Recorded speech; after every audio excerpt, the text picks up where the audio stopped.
হাইকোর্টের নির্দেশে রংপুর পরিবেশ অধিদপ্তরের উদ্যোগে জেলা প্রশাসন ও ফায়ার সার্ভিসের সহযোগিতায় অবৈধ ইটভাটার আগুন নিভিয়ে দেয়া সহ উচ্ছেদ অভিযান পরিচালনা করা হয়েছে। বৃহস্পতিবার দুপুরে রংপুরের কাউনিয়া উপজেলার কুরসা ইউনিয়নে মেসাস 3 স্টার বিক্সে 2 লক্ষ টাকা, মেসাস 5 স্টার বিক্সে 2,50,000 টাকা, সুরুজ ব্রিক্সে 2 লক্ষ টাকা জরিমানা ধার্যপূর্ব আদায় এবং ইটভাটার আগুন নিভিয়ে দেয়া সহ এসকেভেটর দিয়ে আইন শৃঙ্খলা বাহিনীকে সাথে নিয়ে অবৈধ ইটভাটা উচ্ছেদ করেছে পরিবেশ অধিদপ্তর। এ সময় 3টি ইটভাটায় 6,50,000 টাকা জরিমানা করেন পরিবেশ অধিদপ্তরের বিভাগীয় পরিচালক সৈয়দ ফরাদ হোসেন। আমরা পরিদর্শন করি, এমনকি পরিবেশ অধিদপ্তর এবং ডিসি অফিস যখন আমাদেরকে অভিযানে ডাকে তখন আমরা তাদের সাথে একযোগে কাজ করার জন্য সর্বদা প্রস্তুত থাকি আর কি। ভবিষ্যতে থাকব, যতদিন ইটভাটা পরিচালনা হয় অভিযান অব্যাহত থাকে ততদিন আমরা থাকবো আর কি।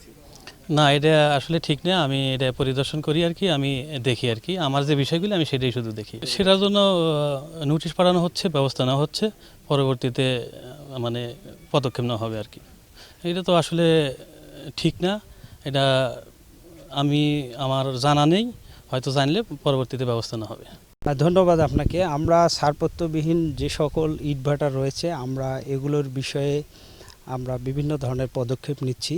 পদক্ষেপের আওতায় আমরা মোবাইল কোর্ট পরিচালনা করছি এবং একই সাথে আমরা আমাদের সদর দপ্তরে এনফোর্সমেন্ট কার্যক্রম প্রস্তাব পাঠাচ্ছি।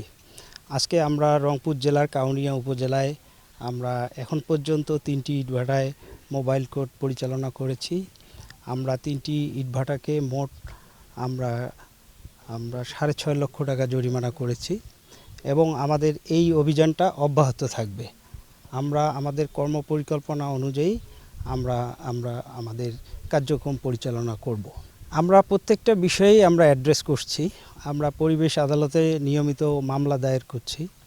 আমরা আমাদের প্রতি সপ্তাহে আমাদের অভিযান অব্যাহত রয়েছে এবং আমাদের যতক্ষণ পর্যন্ত আমরা অবৈধ ইটভাটা শেষ করতে না পারি আমরা অভিযান অব্যাহত রাখব।